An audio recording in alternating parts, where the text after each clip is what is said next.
What's up, guys? Gavin Peacock, Flip Society.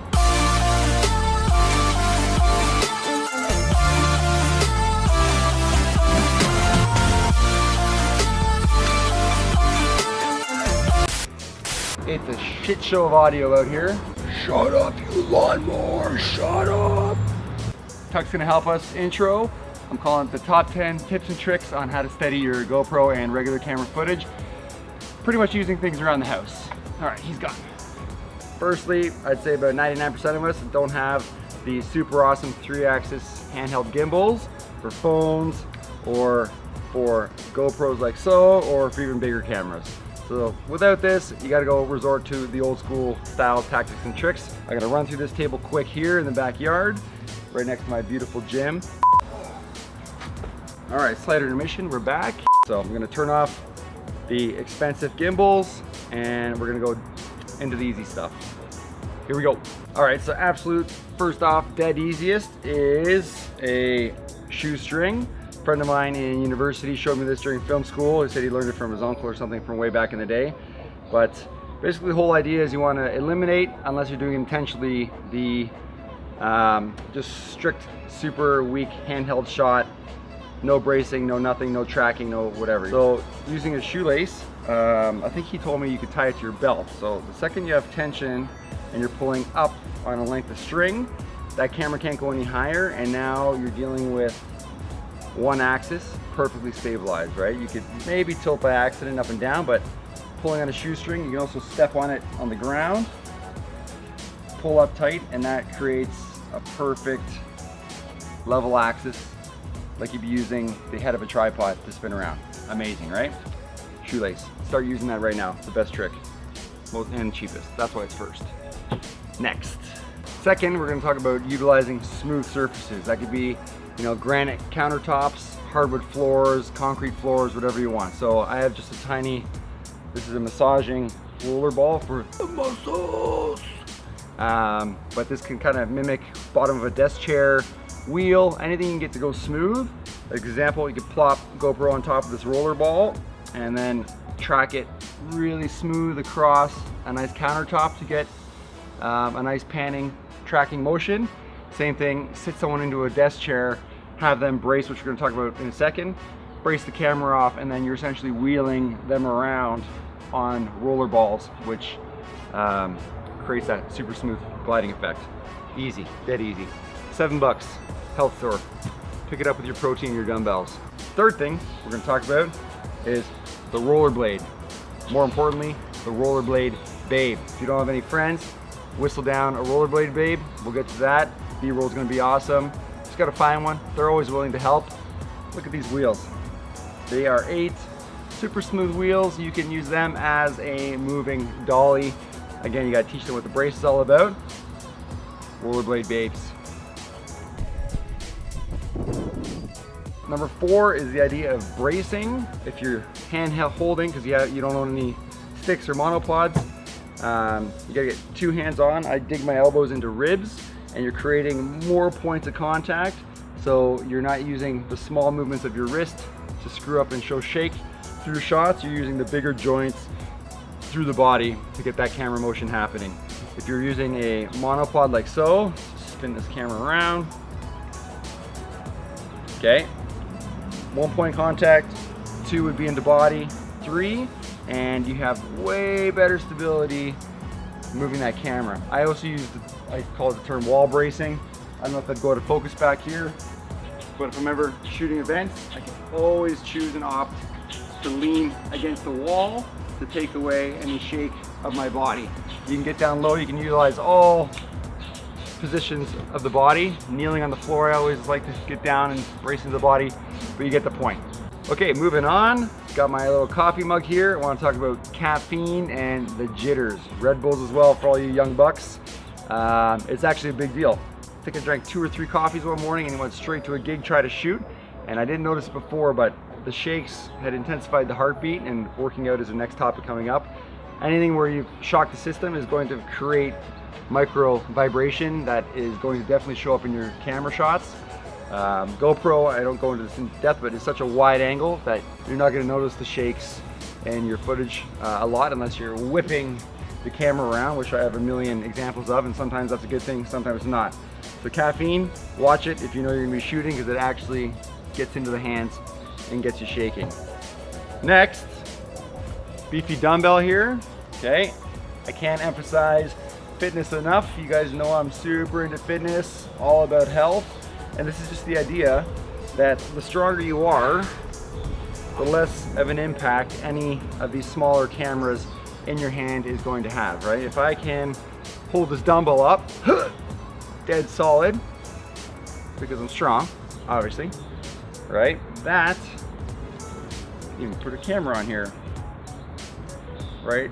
All those little micro shakes are gonna go away because I'm working really hard to hold that camera still. You're obviously not gonna use a dumbbell, but in the idea that I can hold that 35-pounder no problem.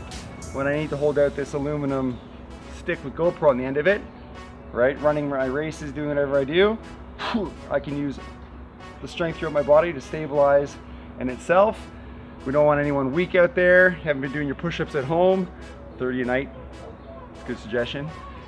You're not strong, you're gonna see the shakes, arms gonna fatigue after 2 minutes trying to hold these things up. They don't look like much, but that leverage, right? Little tiny GoPro at the end of a long lever is going to actually weigh on you. So you want to be as strong as you can to stabilize as best you can. That's just a tip. Work out. Clouds are coming. Gotta go quicker. Oh my God.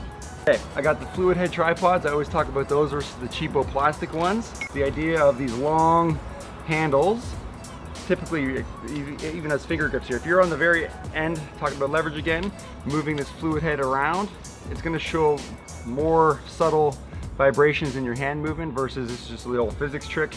If you come in shorter on the handle, I do what I call the finger slide. There's less leverage here, so you need more force to get the same amount of motion.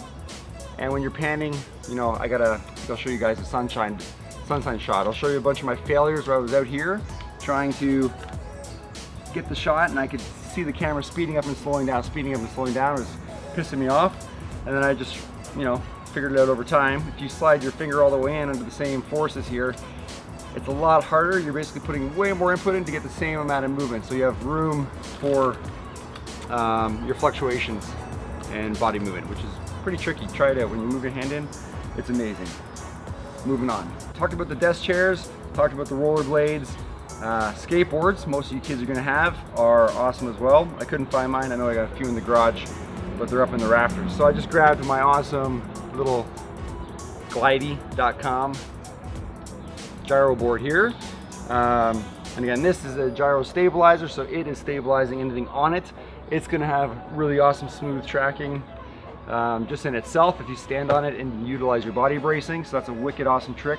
Not many of us may have a $400 hoverboard on sale for maybe $300, maybe I'll put a link below. Skateboards are awesome, provided you're on a really smooth brand new concrete or pavement. You can get a buddy to push you, you utilize a brace, you're probably pretty good on your own. You can get some kicks going, get low, and make yourself your own moving dolly. So that's awesome.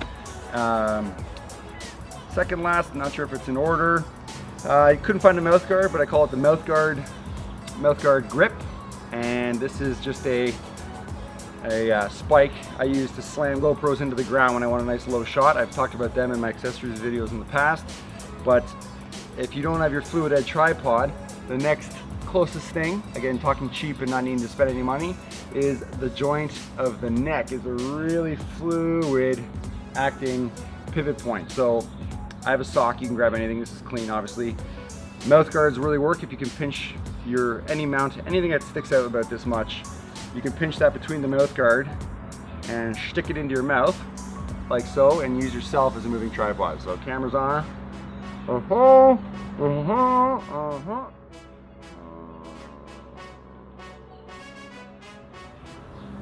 You get the point, right? Also, you don't want to shove things in your mouth because your GoPros go everywhere. Bros, I know you're watching this. Careful.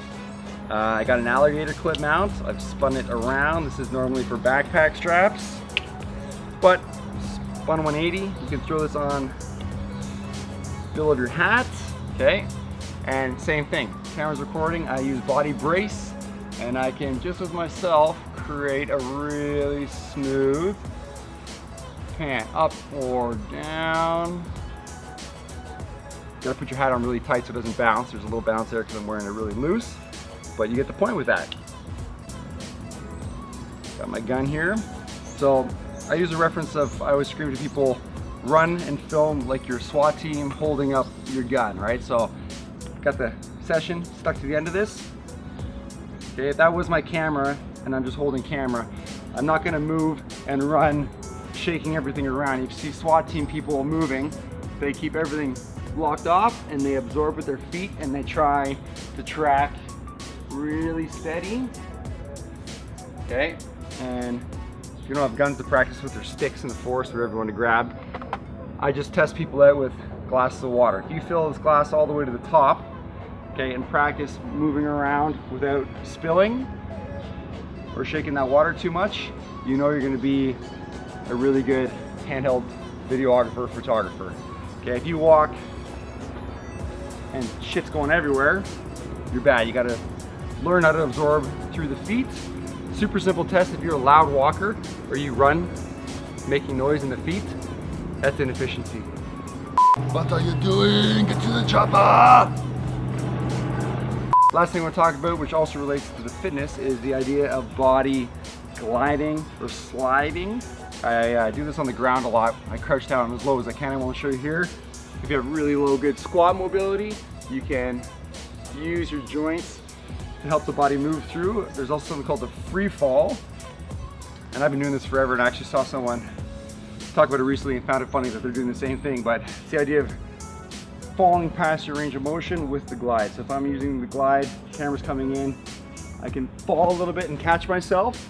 You're gonna cut your footage before that impact happens, but you can slow down that point of falling in and create almost like a tracking or a zoom in effect with your footage. That's cheap and it's free. Well, thanks for watching. I love having you guys comment and like these videos. Please also subscribe if you haven't already.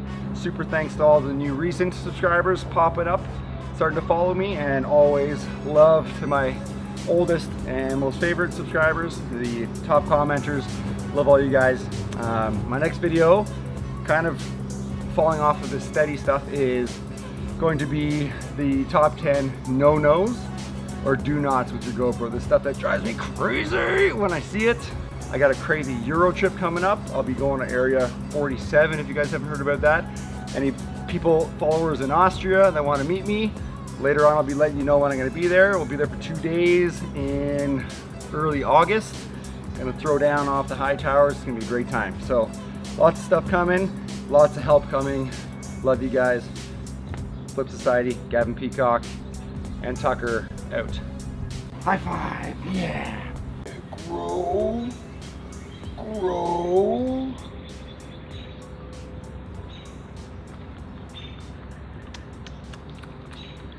Blah, blah.